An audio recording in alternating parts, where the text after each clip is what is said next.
नमस्कार साथियों, कैसे हैं आप लोग। देखिए, जो आपका आज का प्रैक्टिस सेट सद रहा है ये बहुत ही इंपॉर्टेंट है आपकी आगामी एग्जाम के लिए, क्योंकि आज जो 35 प्रश्न मैंने सेलेक्ट किए हैं ये पिछली रेलवे की परीक्षाओं से लिए गए हैं और ये लगभग बार बार रिपीट होते रहते हैं। तो जो सबसे ज़्यादा रिपीट होने वाले प्रश्न हैं उनका एक कलेक्शन है ये वीडियो, तो शुरू से लास्ट तक वीडियो में बने रहिएगा। और देखिए, इस वीडियो को पूरा देखने के बाद आप इसकी पीडीएफ फाइल भी डाउनलोड कर सकते हैं। जो लोग चाहते हैं वो डाउनलोड करना वो कर सकते हैं। देखिए, पीडीएफ से कोई फायदा नहीं है, डाउनलोड करके मोबाइल में रखेंगे, डिलीट कर देंगे। तो पहले पूरा वीडियो देख लीजिए, सारे फैक्ट को एक बार सुन लीजिए और आपको जिंदगी भर ये सारे फैक्ट कभी नहीं भूलेंगे। क्योंकि देखिए, देखने और सुनने में साथ साथ जो है दोनों काम ये करने में, यानी कि जो ऑडियो विजुअल होता है, यानी कि इसको हम देखते भी हैं सुनते भी हैं, वही दिमाग में फीड होता है। और जो लोग हैं वो चैनल को सब्सक्राइब कर लेंगे और जो सब्सक्राइब करने के बाद जो है बेल आइकन प्रेस कर दीजिएगा, वीडियो को लाइक और शेयर भी कर दीजिएगा। ठीक है, तो चलिए शुरू करते हैं इस वीडियो को। देखिए, जिस प्रश्न का उत्तर आपको पता है मैं पूछते जाऊंगा प्रश्न और कमेंट बॉक्स में उत्तर बताते चलिएगा। उत्तर अगर आपका गलत भी होता है तो कोई बात नहीं, यहाँ पे ओरिजिनल एग्जाम नहीं हो रहा है। बाकी मैं आपको साथ में सही आंसर और उसका एक्सप्लेनेशन भी बताते चलूंगा, तो तैयार हो जाइए। देखिए, पहला प्रश्न आपके लिए कि निम्नलिखित में से कौन मिश्र धातु नहीं है, उत्तर बताइए। देखिए, मैं आपको मिश्र धातु के बारे में बता दूं थोड़ा सा। देखिए, दो धातुओं को मिलाकर एक नई धातु को बनाना मिश्र धातु कहलाता है। यानी कि जो मिश्र धातु होता है ये किसी दो या दो से अन्य धातुओं का मिक्सचर होता है। तो अभी मैं आपको मिश्र धातु बताऊंगा। अभी आप इन चारों में से बताइए कि कौन सा मिश्र धातु नहीं है। देखिए, इस प्रश्न का सही उत्तर होगा तांबा। देखिए, तांबा को अंग्रेजी में हम कहते हैं कॉपर और तांबे के बहुत सारे बर्तन बनाए जाते हैं। तो तांबा जो है ये एक धातु होता है, ना कि मिश्र धातु। बाकी स्टील जो है ये मिश्र धातु है, कई सारे धातुओं का मिक्सचर होता है। पीतल भी वही है और ब्रॉन्ज भी वही है। तो मिश्र धातु क्या होती है, इसकी परिभाषा मैं आपको बताता हूँ। देखिए, दो या अधिक धात्विक तत्वों के आंशिक या पूर्ण ठोस विलयन को मिश्र धातु या फिर एलॉय कहते हैं। और देखिए, मिश्र धातु को मिश्रातु भी कहते हैं। ठीक है, कहीं कहीं मिश्र धातु की जगह मिश्रातु लिखा मिलेगा आपको। देखिए, जब कि मिश्र धातु होते हैं, ठीक है, तो मिश्र धातुओं के गुण उस मिश्र धातु को बनाने वाले संगठकों के गुण से भिन्न होते हैं। इस्पात लोहे की अपेक्षा अधिक मजबूत होता है। देखिए, जो आपका लोहा होता है, ठीक है, ये आपका धातु होता है और लोहे में कुछ चीज़ें मिलाते हैं तो इस्पात बनता है। इस्पात जो है ये जंग रहित होता है। तो कैसे क्या होता है ये मैं आपको अभी आगे के वीडियो में बताऊंगा। दूसरा प्रश्न आपका है कि जस्तेदार लोहे की चादरें जो है ये जंग से बची रहती हैं क्योंकि उनमें निम्नलिखित में से कौन सी परत विद्यमान होती है। देखिए, हूबहू ये प्रश्न रेलवे में ऐसे ही पूछा गया था। उत्तर बताइए इसका। देखिए, जो आपकी जस्तेदार लोहे की चादरें होती हैं ये जंग यानी कि मूर्छे से इसलिए बची रहती हैं क्योंकि उनके ऊपर यसत का जो परत होता है, लेयर होता है, वो विद्यमान होता है। देखिए, आप बता दूं, यसत जो है इसको हम जस्ता कहते हैं। तो जस्ता अथवा जो आपका यस होता है इसका उपयोग लोहे के प्रतिरक्षण में किया जाता है। देखिए, जो आपका जस्तीकृत लोहा होता है, तो जस्तीकृत लोहा जो है ये पानी, साबुन के विलयन, पेट्रोल और खनिज तेलों के प्रभाव को सह सकता है। और जस्तीकृत लोहे का एक एग्जाम्पल आपका है, जो आपका मोटरसाइकिल होगा, देखा होगा आपने, स्प्लेंडर वगैरह जो होते हैं, ठीक है, उनका कलर नेचुरल दिखता होगा। तो वो जो है जस्तीकृत लोहे का होता है, काफ़ी मजबूत भी होता है, जंग रहित भी होता है। तो उस पर जो है पानी, साबुन के विलयन, पेट्रोल और खनिज तेलों का जो है उसमें कोई भी प्रभाव नहीं पड़ता है, उनके प्रभाव को वो सह लेता है। देखिए, जो आपका लोहा होता है तो लोहे को जंग रोधी बनाने के लिए उस पर जस्ते की पॉलिश की जाती है और इस प्रक्रिया को हम कहते हैं गैल्वेनाइजेशन। देखिए, एग्जाम में यही प्रश्न घुमा के पूछा है कि गैल्वेनाइजेशन में जो है जो आपका लोहा होता है उसको जंगरोधी बनाने के लिए उस पर किसकी परत चढ़ाते हैं, तो उस पर जस्ते की पॉलिश की जाती है। जस्ते को हम यसत भी कहते हैं। तीसरा प्रश्न कि गैल्वेनाइज लोहे पर किसका लेप होता है। देखिए, वही प्रश्न जो है सेम टू सेम एग्जाम में पूछा गया था। तो जो आपका गैल्वेनाइज लोहा होता है, देखिए इस पर जो है जस्ते का एक लेयर यानी कि परत चढ़ाया जाता है। देखिए, आपने देखा होगा जो आपके घर में पुराने, मतलब अब तो प्लास्टिक वाले प्लम्बिंग पाइप आने लगे हैं, पुराने जो लोहे के पाइप्स वगैरह होते थे, देखिए हैंडपंप का जो नीचे वाला पाइप होता है, टाटा वगैरह का आता है, तो उसका कलर कुछ ऐसे जस्ते की तरह चमकता है। होता तो वो लोहा है लेकिन उस पर जो है उसको गैल्वेनाइज किया जाता है, उस पर जो है लेप लगाया जाता है किसका, जस्ते का, ताकि उसमें मूर्छा ना लगे, जंग ना लगे, जंग रोधी बनाया था उसको। और चौथा प्रश्न, ये एल्यूमिनियम प्रायः एनोडीकृत होते हैं क्योंकि इसका क्या अर्थ होता है, उत्तर बताइए। देखिए, जो आपके एल्यूमिनियम होते हैं ये एनोडीकृत होते हैं, इसका अर्थ ये है कि उस पर एल्यूमिनियम ऑक्साइड की परत निक्षेपित होती है। फिर से सुनिए, एल्यूमिनियम प्रायः एनोडीकृत होते हैं, इसका मतलब यह है कि उस पर एल्यूमिनियम ऑक्साइड की परत निक्षेपित होती है, यानी कि उस पर चढ़ाई जाती है। देखिए एनोडाइजेशन जो है ये एक वैद्युत रासायनिक प्रक्रिया है और इसके द्वारा धातु का पृष्ठ टिकाऊ और जंगरोधी बनाता है। ठीक है, फिर से सुन लीजिए एक बार। देखिए जो आपका एनोडाइजेशन होता है ये एक वैद्युत रासायनिक प्रक्रिया है और इसके द्वारा धातु का पृष्ठ टिकाऊ एवं जंगरोधी बनाता है। पांचवा प्रश्न है कि मृतोपजीवी पौधा कौन सा है निम्नलिखित में से। देखिए यहाँ पे जो आपके ऑप्शन दो दिए गए हैं कुकुरमुत्ता और सरसों, इनमें से कौन सा मृतोपजीवी पौधा है, उत्तर बताइए। देखिए नाम से ही पता चल रहा है मृतोपजीवी यानी कि मरे हुए चीज़ों पर उगने वाला पौधा। तो जो सड़े गले मरे पदार्थ होते हैं तो वहाँ पर कुकुरमुत्ता उगता है, कुकुरमुत्ता को मशरूम भी कहते हैं। ठीक है, और इसको फफूद या कवक भी कहते हैं। तो देखिए जो आपका फफूद या कवक होता है ये एक प्रकार का पौधा होता है, मतलब इसको बॉटनी में प्लांट की श्रेणी में रखा गया है, जो कि अपना भोजन सड़े गले मृत कार्बनिक पदार्थों से प्राप्त करता है। देखिए मृतोपजीवी का परिभाषा भी यहाँ पे आपको इसी लाइन में मिल जाएगा। जो पौधे जो है सड़े गले मृत कार्बनिक पदार्थों से अपना भोजन प्राप्त करते हैं वो मृतोपजीवी पौधे होते हैं, क्योंकि इनका जीवन उन्हीं सड़े गले पदार्थों से उनका भोजन प्राप्त करने के बाद होता है। और देखिए आपको बता दूं जो आपके मृतोपजीवी पौधे हैं ये संसार के प्रारंभ से ही जगत में उपस्थित हैं और कुकुरमुत्ता इसका सबसे बेस्ट एग्जाम्पल है। छठा प्रश्न है कि निम्नलिखित में से कौन एक बीजपत्री यानी कि मोनोकॉट की विशेषता है, उत्तर बताइए। देखिए ये सारे के सारे प्रश्न एग्जाम में पूछे गए। ठीक है, देखिए हम बात कर रहे हैं एक बीजपत्री पौधे की। देखिए आपने देखा होगा मक्का, ठीक है, यानी कि मकई का जो दाना होता है तो वो जो है सबसे बेस्ट एग्जाम्पल है एक बीजपत्री पौधे के सीड का। ठीक है, देखिए इतने भी एक बीजपत्री पौधे होते हैं इनके बीजों में एक ही बीजपत्र यानी कि कॉटिलीडन पाया जाता है। देखिए आपको बीजपत्र का मतलब मैं समझा देता हूँ। देखिए आपने देखा होगा चना, ठीक है, चने को जब आप फोड़ेंगे तो उसमें आपको वो डिवाइड करके दो दाल में कन्वर्ट हो जाएगा, तो दो टुकड़े उसमें हो जाएंगे। बाकी जो मकई का दाना है इसमें जो है देखिए ये एक ही बीजपत्र इसमें होता है। ठीक है, यानी कि इसको तोड़ने पर जो है अंदर इसके कुछ जो भी हो वाइट वाइट पदार्थ आपको दिखेगा। तो इसमें जो है ये केवल एक ही परत होती है, बाकी इसमें दो दाल होते हैं। तो दो दाल मतलब आपकी डाई कॉटिलीडन हो गए। ठीक है, तो जो आपका डाई कॉट है मोनोकाट है, इसका अंतर यही है कि मोनोकाट में जो है जो बीजपत्र होते हैं ये एक होते हैं और डाई काट में यानी कि द्विबीजपत्री पौधे में जो आपके डाई कॉट होते हैं मतलब जो बीजपत्र होते हैं ये आपके दो होते हैं। तो इसका डाई काट का बेस्ट एग्जाम्पल आपका चना है, मोनोकाट का बेस्ट एग्जाम्पल मकई है। ठीक है, मेज अंग्रेजी में इसको कहते हैं मेज। सातवां प्रश्न की किस धातु से बनाई मिश्र धातु को हवाई जहाज तथा रेल के डिब्बों में पुर्जों के काम में लाया जाता है, उत्तर बताइए। देखिए ये प्रश्न रेल का जो है रेलवे का जो सबसे फेवरेट क्वेश्चन है। देखिए जितने भी हवाई जहाज तथा रेल के डिब्बे होते हैं इसमें जो है पुर्जे बनाने के काम में एल्यूमिनियम का प्रयोग किया जाता है। देखिए बहुत सारे लोगों ने ट्रेन में भी शायद यात्रा ना किया हो, लेकिन 99.9% लोग जो है ये ट्रेन में बैठ चुके होंगे।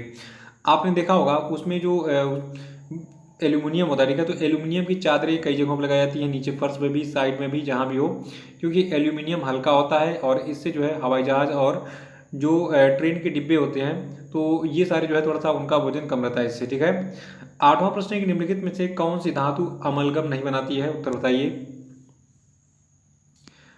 देखिए जो आपका लोहा है, लोहा जो है ये अमलगम नहीं बनाता है। और अमलगम क्या होता है ये प्रश्न बहुत बार एग्जाम में पूछा चुका है, इसके बिना समझ लीजिए रेलवे का एग्जाम देना बेकार है। तो आइए इसको जान लेते हैं हम। देखिए जब पारा यानी कि जो आपका पारा होता है जिसको हम Hg कहते हैं, इसका मतलब संकेत है केमिस्ट्री में Hg। ठीक है, तो जब पारा किसी अन्य धातु के साथ मिलकर एक मिश्र धातु बनाता है तो उसे अमलगम कहते हैं। और पारा जो है ये लोहे के साथ अमलगम नहीं बनाता है। ठीक है, यानी कि पारा जो है ये लोहे के साथ मिलकर एक कोई भी मिश्र धातु नहीं बनाता है, यानी कि अमलगम नहीं बनाता है। तो याद रखिएगा जब पारा किसी अन्य धातु के साथ मिलकर मिश्र धातु बनाता है तो उसको हम अमलगम कहते हैं। पारे का जो केमिस्ट्री में संकेत है वो है Hg। ठीक है, और नवा प्रश्न है कि टांका या फिर सोल्डर जो है एक मिश्र धातु है किसका, उत्तर बताइए। देखिए जो आपका टांका यानी कि सोल्डर होता है ये टीन और शीशे से मिलाकर बनाता है, और जो आपका टांका या फिर सोल्डर होता है तो इसमें शीशे की मात्रा 68% होती है और टीन की मात्रा 32% होती है। 10वां प्रश्न है कि जर्मन सिल्वर में चांदी का प्रतिशत कितना होता है, उत्तर बताइए। देखिए जो आपका जर्मन सिल्वर है इसमें चांदी का प्रतिशत होता है 0%। ठीक है, देखिए नाम तो लगता है कि मतलब नाम से ऐसा लग रहा है कि जर्मन सिल्वर में सिल्वर होगा, लेकिन ऐसा कुछ नहीं है। देखिए जो आपका जर्मन सिल्वर होता है ये नकली चांदी होता है। कैसे बनाया जाता है? इसमें 60% तांबा मिलाया जाता है, 20% निकल मिलाया जाता है और 20% जस्ता। तो 60% तांबा, 20% निकल और 20% जस्ता मिलाकर बनाया जाता है जर्मन सिल्वर, और इसे आभूषण नकली गहने जो हैं वो बनाए जाते हैं। 11वां प्रश्न है कि पौधों में वाष्पोत्सर्जन की जो प्रक्रिया होती है ये किसके द्वारा होती है? उत्तर बताइए। देखिए पौधों में वाष्पोत्सर्जन की जो प्रक्रिया होती है ये स्टोमेटा यानी कि रंध्रों के द्वारा होती है। और 12वां प्रश्न है कि लाइकेन क्या होता है? आंसर बताइए। देखिए जो आपका लाइकेन होता है ये एक सहजीवी होता है, और लाइकेन जो है ये एक सिंगल ऑर्गेनिज्म नहीं होता है, दो जीव मिलकर जो है लाइकेन का निर्माण करते हैं। पहला होता है फंगस और दूसरा होता है एल्गी। ठीक है, तो एल्गी और फंगस आपस में मिलकर जो है एक सिम्बियोटिक रिलेशनशिप बनाते हैं, साथ साथ रहते हैं, एक दूसरे को लाभ पहुंचाते हैं और एक नया स्ट्रक्चर फॉर्म करते हैं जिसको हम लाइकेन कहते हैं। देखिए आपने देखा होगा बरसात के मौसम में वृक्षों की छाल पर कुछ इस प्रकार की संरचनाएं, ठीक है, पीली या फिर मुझे मल्टी कलर्ड होते हैं, ठीक है, पीले सफ़ेद बहुत सारे कलर के होते हैं। तो जो लाइकेन होता है याद रखिएगा ये फंगस यानी कि जो आपका कवक होता है, एल्गी यानी कि जो शैवाल होता है, तो फंगस और एल्गी का एक जो है सिम्बियोटिक रिलेशनशिप वाला एक कॉम्बिनेशन होता है। ठीक है, और 13वां प्रश्न है कि निम्नलिखित में से कौन परजीवी पौधा है? देखिए लाइकिन के बारे में एक चीज़ और है, लाइकिन जो है ये प्रदूषण के इंडिकेटर होते हैं। एग्जाम में ये भी पूछा गया कि निम्नलिखित में से कौन सा प्लांट या फिर कोई भी जीव हो, ठीक है, ये प्रदूषण का इंडिकेटर होता है, तो लाइकिन जो है ये प्रदूषण का इंडिकेटर होता है। और 13वां प्रश्न है कि निम्नलिखित में से कौन सा जीव परजीवी है? देखिए परजीवी का मतलब हो गया दूसरे जीव के ऊपर आश्रित, ठीक है, जिसको अंग्रेजी में पैरासाइट भी कहते हैं। तो देखिए जो आपका अमर बेल का पौधा होता है ये परजीवी पौधा होता है। परजीवी का मतलब होता है दूसरे जीवों पर आश्रित जीव। और परजीवी प्राणियों में जू, देखिए आपने देखो आपके शरीर में जो जू होता है, ठीक है, जुआ जिसको बोलते हैं, उसको ढील या फिर ढीलो बोलते हैं। तो जो जू होता है ये मनुष्य के साथ साथ उसके बालों में रहता है, और ये जो है साथ साथ जानवरों के शरीर में पाया जाता है। हमारा ही खून चूसता है, हमारे सर में ही रहता है, हम ही को नुकसान पहुंचाता है, जो भी हो हमें कोई भी लाभ नहीं पहुंचाता है। ठीक है, तो परजीवी जो होते हैं ये साथ में तो आपके रहेंगे लेकिन आपको कोई लाभ नहीं पहुंचाएंगे, आपका ही जो है खून चूसेंगे और आपके साथ रहेंगे। ठीक है, तो परजीवी का मतलब दूसरे पे आश्रित जीव। और देखिए आपको बता दूं जो आपकी किलनी होती है, किलनी आपने देखा होगा, जो लोग गांव से हैं, भैंस भैंस जिनके घर पे होंगी उनको पता होगा, जो भैंस होती हैं तो किलनी जो है उनके मुलायम अंगों से चिपटी होती है, उनका खून चूसती रहती है। और जोंक भी आपने देखा हो, जो लोग गांव से होंगे वो पोखरी वगैरह में भैंस को नहलाने जब जाते हैं तो भैंस के शरीर में जोंक जो है वो चिपक जाती है, उसका खून चूसती है। और अगर वो इसका साइज अगर मान लीजिए इतना बड़ा है तो खून चूसते चूसते वो इतना बड़ा होता है, लेकिन उस पर अगर हम नमक डाल देते हैं तो फिर ये पिचक जाता है, खून बाहर आ जाता है। तो ऐसे कुछ प्रक्रिया होती हैं, बहुत मज़ेदार इंटरेस्टिंग अनुभव होता है ये।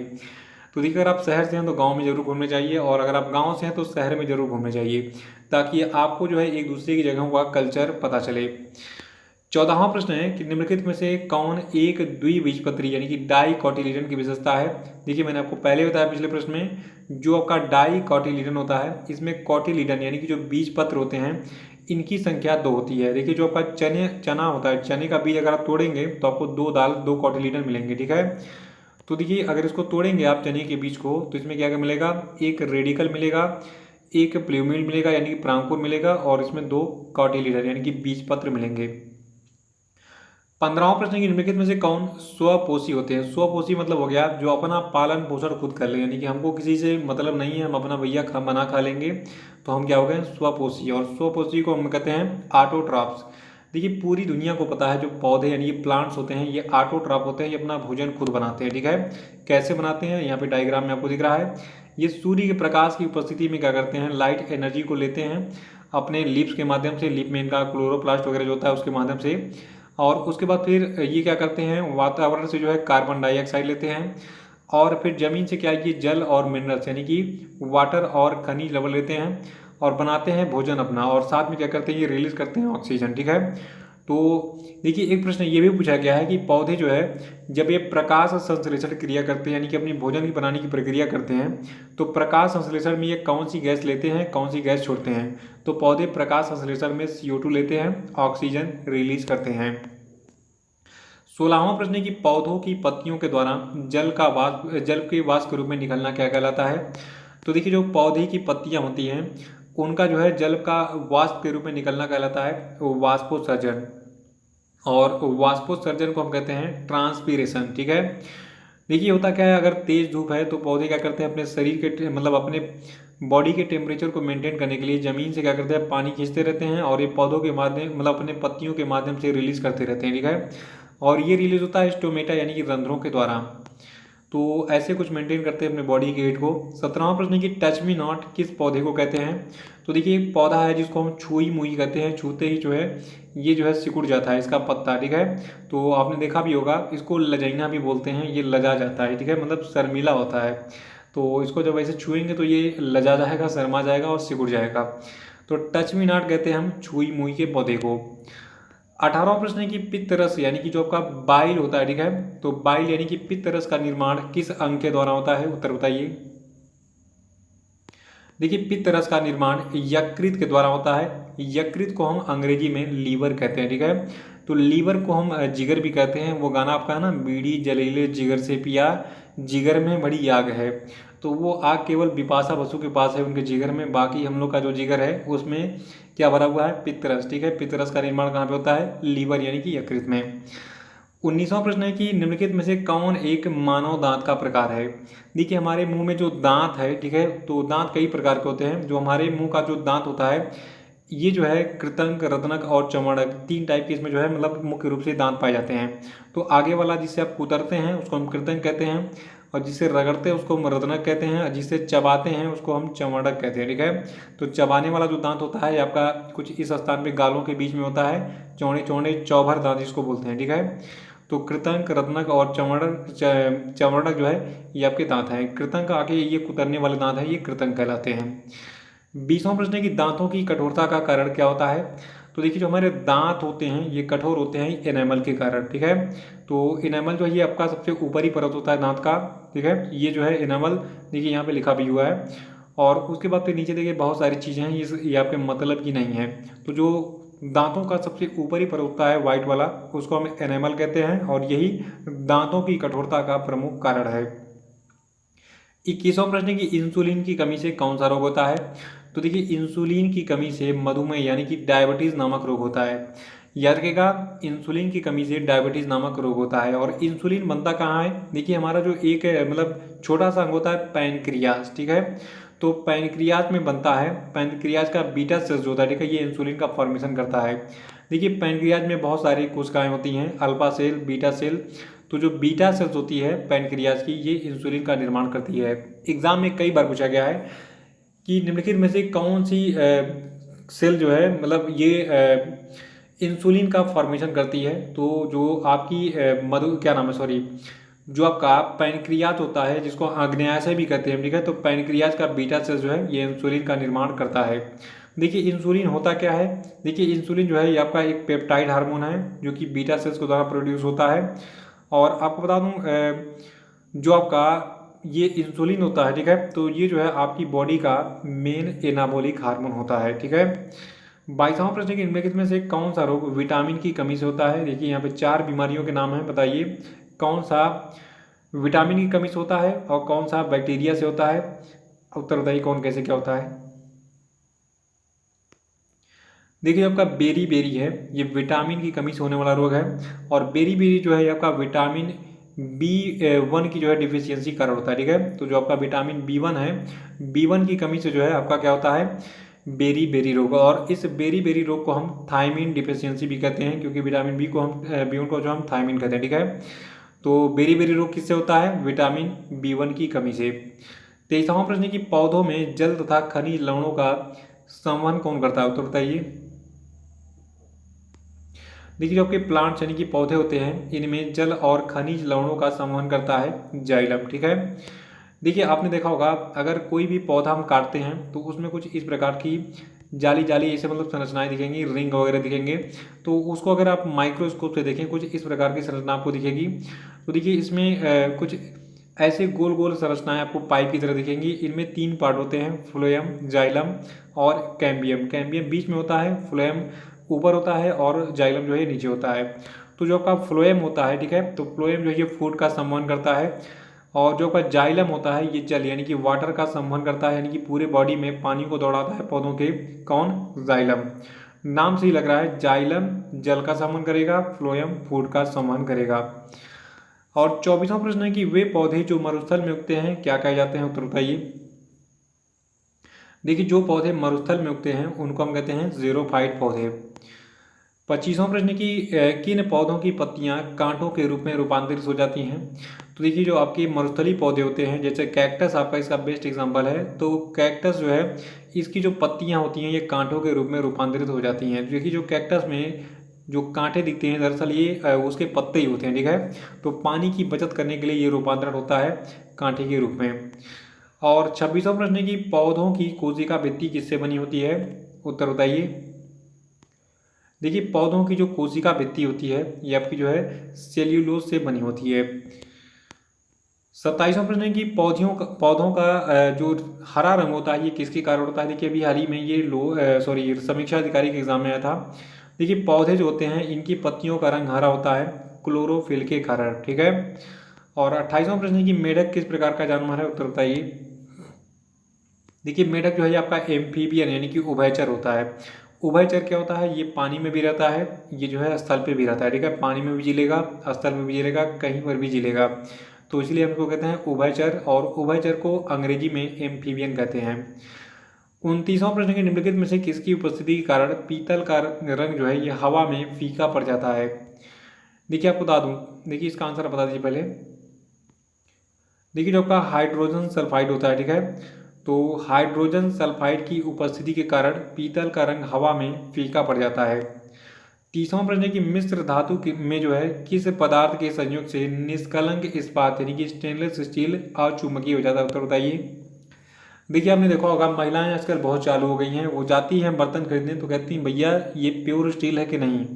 तो अगर दुकानदार दिमाग में कुछ उसके खुरापात चल रहा कहता है भैया एकदम प्योर है ले जाइए।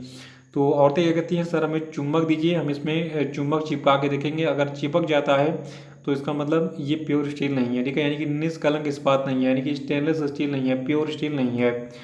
देखिए आपको बता दूं जो लोहा होता है तो लोहे में हम निकल मिलाते हैं तब जाके स्टेनलेस स्टील यानी कि निष्कलंक इस्पात बनता है, ठीक है। 31वां प्रश्न है कि पीतल में कौन सी धातुओं का संयोग होता है। देखिए जो पहला प्रश्न था उसका उत्तर आपको इस 31वें प्रश्न में मिल रहा है। देखिए जो आपका पीतल है तो पीतल तांबा और जस्ता को मिलाकर बनाया था, ठीक है। तो पीतल जो होता है ये तांबा और जस्ता मिलाकर बनाता है, और पीतल क्या होता है एक मिश्र धातु होता है। 32वां प्रश्न है कि निम्नलिखित में से किस तत्व को लोहे के साथ मिश्रित करने पर इस्पात बनता है जो कि उच्च ताप का प्रतिरोध कर सकता है, जिसमें उच्च कठोरता और अपघर्षण प्रतिरोधकता होती है, उत्तर बताइए। देखिए आप बता दूं जो आपका क्रोमियम धातु होता है, ठीक है। तो क्रोमियम को अगर हम लोहे के साथ मिश्रित कर दें तो इस्पात बनता है, और इस्पात क्या होता है इसकी क्वालिटी होती है कि इसका ये जो है उच्च ताप का प्रतिरोध सह सकता है, और इसमें उच्च कठोरता और अपघर्षण प्रतिरोधकता आ जाती है। और 33वां प्रश्न है कि जंग रहित लोहा बनाने में कौन सी धातु प्रयुक्त होती है, उत्तर बताइए। देखिए जंग रहित लोहा बनाने के लिए उसमें जो है हम क्रोमियम मिलाते हैं। एक ही प्रश्न घुमा घुमा के एग्जाम में ऐसे ही पूछ जाता है। 34वां प्रश्न है कि स्टेनलेस स्टील बनाने में कौन सा मिश्रण प्रयुक्त होता है, उत्तर बताइए। देखिए ये वाला जो फार्मूला मैं आपको बता रहा हूँ इसको नोट कर लीजिएगा। देखिए जो आपका स्टेनलेस स्टील होता है जिसको निष्कलंक इस्पात कहते हैं, तो ये जो है लोहा क्रोमियम मैग्नीज और कार्बन मिलाकर बनाया था, ठीक है। तो स्टेनलेस स्टील में जो है क्या मिलाते हैं लोहे में, लोहा तो रहेगा ही, इसमें क्रोमियम मैग्नीज और कार्बन मिलाएंगे तब आपका स्टेनलेस स्टील तैयार हो जाएगा। और आखिरी प्रश्न है कि जंग लगने पर लोहे का भार जो है बढ़ता है घटता है वही रहता है फिर अनिश्चित रहता है, उत्तर बताइए। देखिए ये प्रश्न आईएएस तक के एग्जाम में पूछा चुका है। देखिए अगर लोहे में जंग लग जाए तो उसका भार बढ़ेगा ही। देखिए जंग लगने पर लोहे का जो भार है ये बढ़ता है, क्योंकि लोहे में जंग उस समय लगता है जब लोहा आर्द्रता यानी कि ह्यूमिडिटी में उपस्थित होता है, तथा जब लोहे में ऑक्सीजन से अभिक्रिया होती है और लोहा उस समय लौह ऑक्साइड में परिवर्तित हो जाता है। देखिए इस अभिक्रिया में लोहे के साथ ऑक्सीजन का भी मात्रा जुड़ जाता है, अतः लोहे का भार बढ़ जाता है, और इस दौरान लोहे का भार उतना ही बढ़ता है जितना ऑक्सीजन वो ग्रहण करता है। इसको मैंने इसलिए डिटेल बताया क्योंकि ऐसे ही एक्सप्लेनेशन एग्जाम में दे देगा, यहीं से काट काट के लाइन दे देगा, इसमें कहेगा कि निम्नलिखित में से कौन सा लाइन सही है कौन गलत है। तो इसका स्क्रीनशॉट लेके एक बार फिर से इसको पढ़ दीजिएगा, ठीक है। अब ये भी प्रश्न हाल ही में जो आपका समीक्षा अधिकारी का पेपर था यूपी पीसीएस का उसमें पूछा गया था। तो ये वीडियो कैसा लगा कमेंट बॉक्स में जरूर बताइए। वीडियो को लाइक और शेयर कर दीजिए, जो नए वो चैनल को सब्सक्राइब कर लेंगे। और देखिए जो लोग हैं वो चैनल को सब्सक्राइब जरूर कर लेंगे। और देखिए वीडियो को थोड़ा सा शेयर कीजिए और अच्छे से शेयर कीजिए ताकि और भी स्टूडेंट जुड़े इस क्लास से। ठीक है, तो इसी के साथ जय हिंद जय भारत।